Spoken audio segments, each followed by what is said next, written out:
الشيطان الرجيم. بسم الله الرحمن الرحيم. ومن أحسن قولا ممن دعا إلى الله وعمل صالحا وقال إنني من المسلمين. ولا تستوي الحسنة ولا السيئة ادفع بالتي أحسن فإذا الذي بينك وبينه عداوة كأنه ولي حميم. وما يلقاها إلا الذين صبروا وما يلقاها إلا ذو حظ عظيم. صدق الله العظيم. سلمان سے مخاطب فرما رہے ہیں اور ڈاکٹر روف صاحب کے بارے میں مجھے آپ سے کچھ کیا کہوں میں کہ وہ فی زمانہ ایسے گنے چنے افراد میں سے ہیں جن کا اقبال کے بارے میں بہت وسیع مطالعہ ہے اور انہوں نے ہمیں کئی مرتبہ یہاں مخاطب کیا ہے اور معیاری خطاب ان کے رہے ہیں.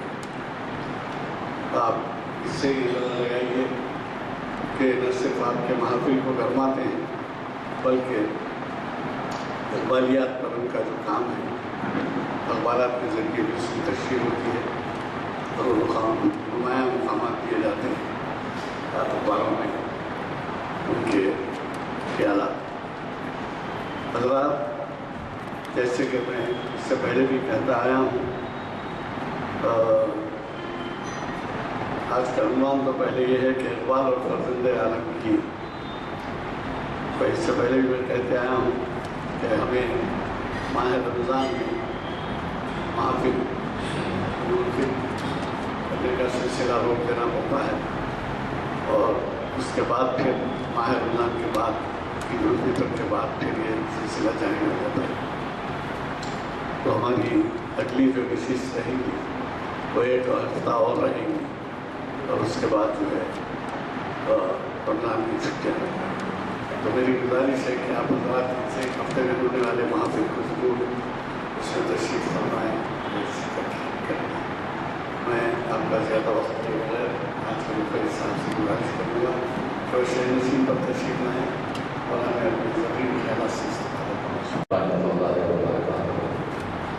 أعوذ بالله من الشيطان الرجيم. بسم الله الرحمن الرحيم.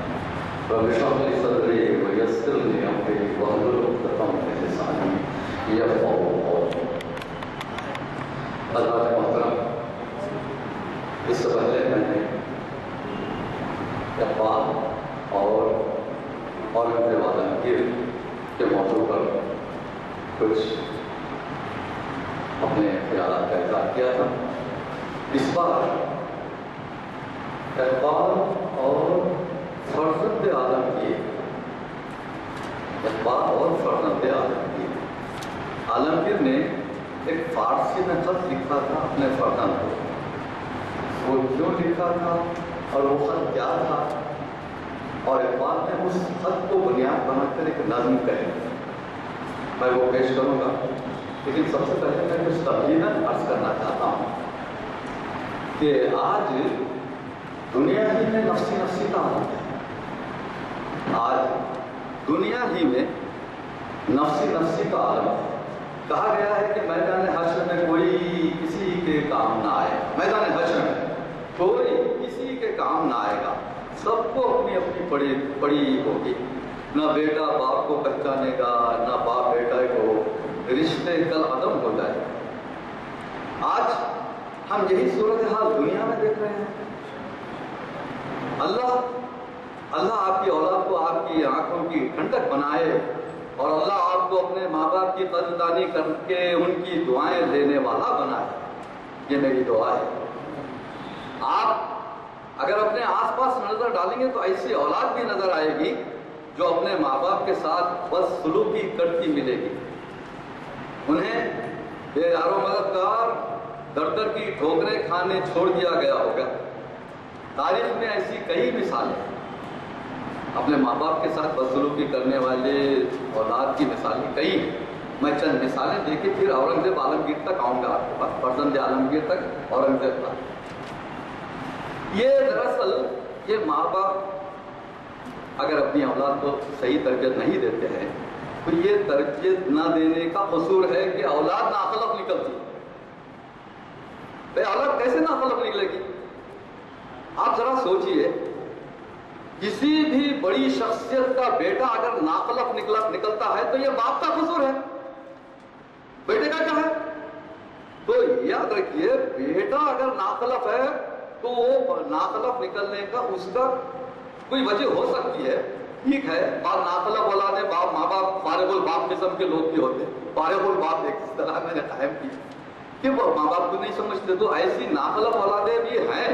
لیکن زیادہ تر ناخلفی یا بدماشی یا خراب اولاد اگر نکلتی ہے تو اس میں تربیت کا قصور ہے. میرا جہاں تک تجربہ ہے، میرا جہاں تک مشاہدہ ہے، ایمان در حقیقت ایثار سکھاتا ہے.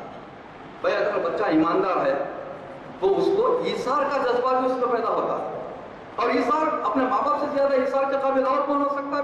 اپنے ماں باپ کے لیے ایثار کرے گا، اپنے بھائی بہنوں کے لیے ایثار کرے گا، اپنے رشتہ داروں کے لیے ایثار کرے گا. تو یہ تربیت اس کو اگر صحیح ملتی ہے تو وہ جو ہے ایمان کے ساتھ ساتھ ایثار کا جذبہ اس میں پیدا ہوتا ہے. خود غرضی اور مفاد پرستی انسان کو جانور کی سطح سے بھی نیچے گرا دیتی ہے. کچھ اچھا دیکھیے آپ، یہ ناخلف اولاد جو نکلی ہے تو اس میں کچھ فطری کجی بھی ہوتی ہے. اب دیکھیے میں مثال کے طور پہ نوح کا بیٹا حضرت نوح علیہ السلام پیغمبر، ان کا بیٹا ناخلف نکلتا ہے، حضرت پیغمبر علیہ السلام کا اس میں کوئی قصور نہیں ہے. انہوں نے تو بھائی ساری دنیا کو تربیت دی، ساری دنیا کے لیے ایمان اور اسلام کا پیغام پہنچایا، سب پہنچا. 90 برس 950 سال تک انہوں نے تبلیغ کی مگر کوئی ایمان نہیں لایا، بیٹا بھی نہیں لایا. بیٹا ڈوب رہا تھا کشتی میں، بولے بھائی تو بھی سوار ہو جا کشتی میں. اب کوئی طوفان آیا ہوا ہے اور صرف ایک کشتی ہے جس میں جو منتخب لوگ ہیں، کسی روایت کے طور پہ 80 کچھ لوگ ہیں، کچھ اپنے اپنے جانور جو بھی نر اور مادہ سب بٹھا لیا گئے ہیں اس میں. تو بیٹے سے کہا نوح علیہ السلام نے کہ بیٹے تو بھی آ جا. بھائی باپ فطری محبت فطری تقاضا ہوتا ہے نا، کون چاہے گا کہ اس کا بیٹا اس کے سامنے غرقاب ہو جائے؟ تو بولے نہیں مجھے آنا نہیں ہے، میں تو یہ جودی پہاڑ پر چڑھ جاؤں، بڑے پہاڑ پر چڑھ جاؤں. باپ نے کہا، نوح علیہ السلام نے کہا بیٹے آج کوئی پہاڑ تجھے نہیں بچا سکتا. تو اور اللہ سے انہوں نے دعا کی، مالک یہ میری نسل ہے، میری اولاد ہے، اسے بچا لے. اللہ نے کہا کیا لا من اہلک، اللہ نے کہا نہیں یہ تیری نسل سے نہیں ہے، تیری اہل سے نہیں ہے. یہ ہے دیکھیے. اچھا کچھ یہ تو میں پیغمبر سے بات شروع، میں نے ایک مثال آ گئی تو ذہن میں پیش کر دی. اچھا کچھ ادبی شخصیتوں کی اولاد کی بڑی ناخلف نکلی ہے. محسن قوم و ملت سر سید احمد خان، دیکھیے کیسا عبرتناک. میں کچھ واقعات بیان کر کے پھر میں حضرت عالمگیر تک آؤں گا. محسن قوم و ملت سر سید احمد خان کے بیٹے جسٹس محمود، جسٹس تھا. جسٹس کس نے بنایا؟ سر سید ہی نے تو بنایا اس کو. بھائی بیٹے کو اگر تعلیم و تربیت سے آراز کیا کس نے کیا؟ سر سید نے کیا نا. تو جسٹس محمود الہ آباد ہائی کورٹ کا جسٹس تھا وہ. تو وہ سر سید کو اس نے اپنی حویلی سے نکال دیا. ایک ہی حویلی تھی، بڑی حویلی تھی، اور سر سید یہ سمجھ رہے تھے کہ بھائی میرا بیٹا ہی تو ہے، بیٹے کی حویلی ہے، مجھے کیا بے دخل کرے گا. تو لیکن کچھ ناچاقی ہو گئی اور سب ٹیبل پہ باہر ہاتھ مار کے بات کرتا تھا باپ کے ساتھ. بڑے لائق تھے نا بھائی، جسٹس ہو گئے نا. تو باپ کو انہوں نے کہا کہ چلو نکلو، تو حویلی سے نکال دیا. تو سر سید احمد خان صاحب اپنا ایک صندوق لے لے کے گھر سے باہر آ گئے. گھر پہ باہر روڈ پر کھڑے ہوئے ہیں. تو ان کے ایک دوست اسماعیل صاحب گزر ہوا، اسماعیل ان کا نام تھا اسماعیل. تو اسماعیل صاحب نے کہا کہ بھائی سر سید صاحب آپ یہاں ٹھہرے ہوئے ہیں؟ تو بولے بھائی دیکھو میرے بیٹے نے مجھے گھر سے نکال دیا ہے، تو میں اب سوچ رہا ہوں کہاں جاؤں. تو انہوں نے کہا کہ آپ آئیے، چلیے میرے ساتھ تشریف لائیے، میرے گھر چلیے. وہ اپنے گھر لے گئے. مگر صاحب ظاہر ہے انہوں نے کہا، سر سید نے کہا، بھائی میں اتنی بڑی علی گڑھ یونیورسٹی قائم کرنے والا کیا اپنے لیے ایک جھونپڑی نہیں بنا سکتا تھا؟ میں سمجھا میرا بیٹا ہے، یہ جائیداد میری ہے، میری کیا میرے بیٹے کی کیا. اب مجھے نہیں معلوم تھا کہ یہ دن بھی دیکھنے پڑیں گے. تو ان کو اتنا سخت صدمہ پہنچا کہ چند ہی دنوں میں ان کا انتقال ہوا اسماعیل صاحب کے گھر میں. اب انہوں نے کہا کہ بھئی ان کے ساتھ جو صندوق تھا چلو کھولو، اس میں سے کچھ دیکھیں کچھ نکلتا ہے کیا ان کی موت مٹی کے لیے. کھولا گیا صاحب، کچھ نہیں نکلا. 4 آنے یا کچھ ایسے نکلے. 4 آنے کی کیا اہمیت ہے سب؟ کچھ نہیں نکلا، صندوق میں سے کچھ نہیں نکلا. تو لوگوں نے کہا کہ بھئی چلو اس میں سے تو کچھ نہیں نکلا، ان کی موت مٹی کے لیے کیا کریں؟ تو طے یہ کیا گیا کہ کچھ چندہ کر لیں. دیکھیے اتنا بڑا آدمی جس کی زندگی علی گڑھ مسلم یونیورسٹی کے قیام میں اپنی قوم کی فلاح کے لیے تن من دھن لگا دیا، اس کی موت مٹی کے لیے اس کے صندوق سے کچھ برآمد نہیں ہو رہا. تو چندے سے میت اٹھانے کا طے کیا گیا. تو سب سے پہلے محسن الملک کے پاس لوگ آئے، بولے صاحب آپ کے تو قریب ترین دوست سر سید احمد صاحب کا ایسا رات میں انتقال ہو گیا، ہم اور ان کی موت مٹی کے لیے کچھ پیسہ ویسا ہے نہیں. انہوں نے کہا یہ لے جاؤ 50 روپیہ. 50 روپیہ اس زمانے میں 50 روپیہ دے کے کہا کہ یہ 50 روپیہ لے جاؤ اور اس سے ان کی موت مٹی کرو. اور جسٹس محمود کو اطلاع دی گئی کہ بھائی تمہارے باپ کا انتقال ہوگا. تو پیتا بیٹھا تھا، انہوں نے کہا ٹھیک ہے، انجان ہو گیا. پھر لوگوں نے توجہ دلائی تو 4 بجے جنازہ نکلا. انگریز نے کہا کہ بھئی 4 بجے ان کا جنازہ اٹھایا جائے تاکہ ہم لوگ بھی شریک ہو جائیں. تو 4 بجے ان کا جب جنازہ آیا تو جنازے میں غیرت دلائی گئی. تو جب آیا وہ جنازے میں چلتا ہوا جنازہ جو جا رہا تھا، گزر رہا تھا، راستے سے گزر رہا تھا، اس وقت حاضر تشریف لائے بھائی جسٹس محمود صاحب اس جنازے میں شرکت کے لیے، وہ بھی لوگوں کے غیرت دلانے پر. یہ عالم ہے. کتنی بڑی شخصیت کے بیٹے کا ذکر کر رہا ہوں میں، ذہن میں رکھیں. پہلے تو نوح کی بات کی، سر سید کی بات کی. اب آئیے صاحب ایک جو حضرات ادب سے جن کو لگاؤ ہوا جانتے ہیں، قدیر شفائی نے اپنی سوانح حیات گھنگرو ٹوٹ گئے، ان کی سوانح حیات کا نام ہے گھنگرو ٹوٹ گئے. تو اس میں انہوں نے لکھا ہے کہ نریش کمار شاد ایک بڑا اچھا شاعر تھا. 20ویں صدی میں اس کے خطات غزلیں نظمیں چھپتے تھے، بہت مشہور شاعر نریش کمار شاد. اور اس کا باپ درد نکودری اس کے باپ کا نام ہے. دونوں پیتے ہوئے بیٹھے تھے. اور اس وقت جو ہے اتفاق سے قدیر شفائی انڈیا آئے ہوئے تھے. تو نریش کمار شاد سے درد نکودری نے اپنے بیٹے کا تعارف کراتے ہوئے کہا، قدیر صاحب ان سے ملیے، یہ میرا بیٹا نریش کمار شاد ہے. تو نہیں، نریش کمار شاد نے قدیر سے اپنے باپ کا تعارف کرواتے کہا، قدیر صاحب یہ میرے باپ درد نکودری ہیں. درد نکودری آپ سنو، آپ نے سنا ہوگا، بڑے ماہر عروض ہیں. تو قدیر نے کہا ہاں بھائی ان کو پڑھا ہے میں نے، بڑے ماہر عروض ہیں، سنا ہے. تو درد نکودری نے کہا کہ قدیر صاحب میں جیسا بھی شاعر ہوں وہ تو ہوں، لیکن یہ مجھے آپ میری داد دیجئے کہ میں نے ایک بڑا ہونہار بیٹا، بڑا مشہور بیٹا پیدا کیا، یہ نریش کمار شاد. تو نریش کمار شاد حد سے اکھڑ گیا. اس نے کہا حضرت میرے اچھے شاعر ہونے کا کریڈٹ آپ کہاں لے رہے ہیں؟ میں تو اپنے بل پر اچھا شاعر بنا ہوں. تو باپ کو غصہ آ گیا. اس نے کہا ایک تھپڑ مار دیا. تو نریش کمار شاد بھی باپ کا گلہ پکڑ کے لڑائی جھگڑے پر آمادہ ہوگا. قدیر صاحب نے کہا کہ چھوڑو یار کیوں لڑ لیتے، باپ بیٹے. پینے کے بعد جو انا ایک دوسرے کی انا ابھر کے آتی ہے نا، تو اس میں نہ کوئی باپ ہوتا ہے نہ بیٹا ہوتا. تو دونوں دست و گریبان ہو گئے، باپ اور بیٹا، نریش کمار شاد اور درد نکودری. جو بہت مشہور واقعہ ہے. قدیر شفائی نے اپنی کوئی کتاب، دیکھیے آپ ایک بات ذہن میں رکھیے، میں کبھی کوئی بات بے دلیل بے جواز نہیں کرتا. پورے حوالے کے ساتھ پوری کتابوں میں موجود، کہیں بھی پڑھ سکتے آپ، اپنی ہوا میں نہیں پھینکتا میں. اچھا، بھجن گامت ایک کتاب بہت مشہور کتاب ہے، کرنل محمد خان، آپ نے نام سنا ہو، کرنل محمد خان. یہ ان